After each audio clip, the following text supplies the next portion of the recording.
Okay, good morning students. We have already discussed about type of farming, in which we have discussed about primitive subsistence farming, and primitive subsistence farming is also known as slash and burn agriculture.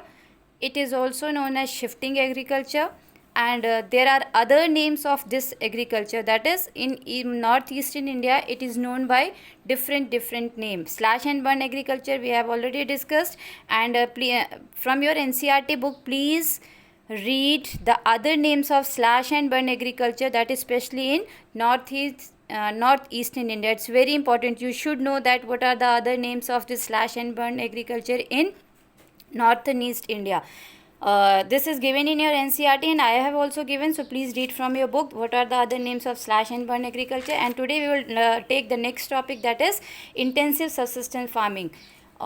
This type of farming is similar to primitive subsistence farming. The only difference is that here the one thing is very important, that is right of inheritance is practiced. Means since I have already told that there are small patches of land, when the lands are being divided in among the brothers, the right of inheritance property is being carried forward.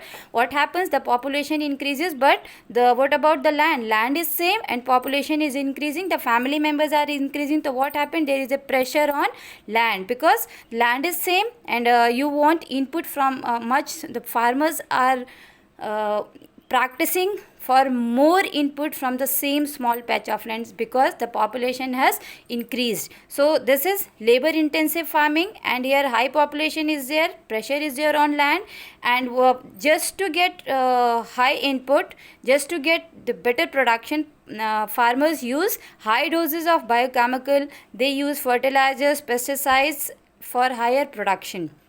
Next is that they use irrigation facilities also, and small patches of land is there. Farmers take maximum output from limited land, and farmers do not have any other alternative source of livelihood. Thus the economic pressure is on land only, means they are dependent only on agriculture, they are not having any other option. That is why the economic pressure is there on land only. And the basic thing is that you have to notice that right of inheritance is being practiced in this intensive subsistence farming. Intensive itself means to get high production from the limited land. So this is your intensive subsistence farming. Now you have to next type of farming which I told is that commercial farming. As a name indicates, commercial means selling in the market or getting surplus or getting profit. This type of farming is that not for self consumption, not for the family members, but this type of farming is being practiced for getting profit in the market. And if you want to get much profit in the market, what you have to do? You have to use high doses of HYB seeds, chemical fertilizers, and then next is crops are grown for earning profit, and lot of capital is invested. Large scale crops are grown on huge farms, means here there are farms are huge and they are using modern technologies and irrigation methods also.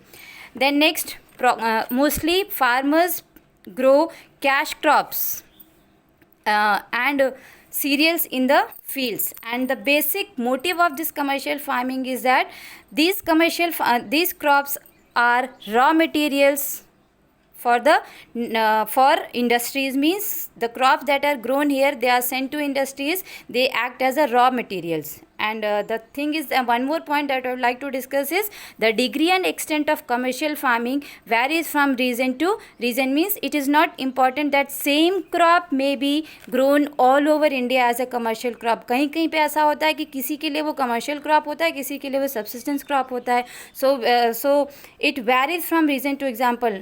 It varies from region to region. For example, if we take the wheat is grown as a commercial crop in Punjab. In Punjab, people grow wheat just for earning money, just for supplying, just for surplus in the market. But if we talk about the same crop in West Bengal, it is a subsistence farming for a subsistence crop for them. Means they are producing wheat only for their self consumption, not for selling in the market. So same you can see with rice also. There are many crops which vary from region to region. They are not meant for commercial in each and every state. Next, plantation agriculture we will discuss in the next video.